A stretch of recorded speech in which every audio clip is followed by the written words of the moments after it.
Hey, I'm Otis, professional camera operator from Los Angeles, and today we're going to talk about drop times with your Roxant camera stabilizer. What's drop time? Well, it's not a rap battle or a drop the mic moment. Drop time refers to the amount of time it takes your stabilizer to drop from the horizontal to the vertical position.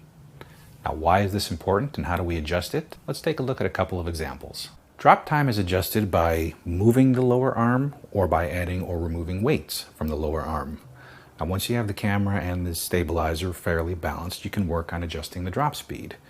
By lowering the arm or adding weights, you're going to increase the drop speed. Shortening the arm or removing weights, you'll slow down the drop speed. Just remember that for every adjustment you make at the bottom, you'll need to make an adjustment at the top. That's just the laws of physics. So let's look at some actual examples of drop times.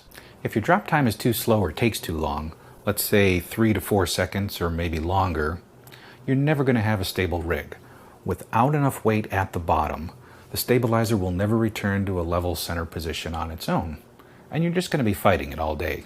Another potential problem with too slow a drop time will be outdoors on a windy condition, where one good gust,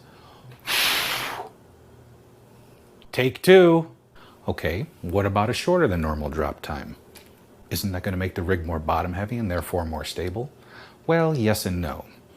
With the extra weight at the bottom, the rig will always return to a center and level position. However, there's something called the pendulum effect. Now, if you remember Newton's laws of motion, a body at rest tends to stay at rest, and a body in motion tends to stay in motion.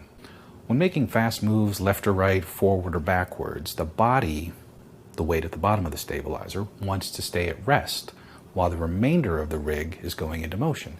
And as you can see, that throws off the level of the stabilizer. The opposite thing happens at the end of a fast move.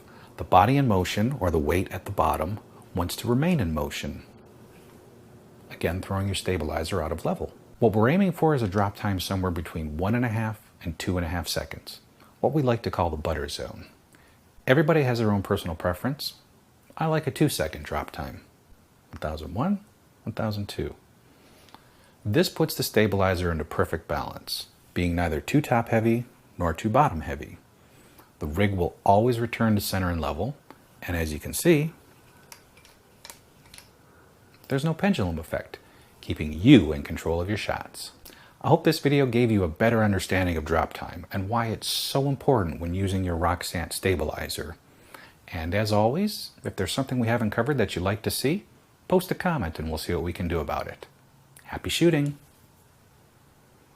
Ooh, is that Beyonce?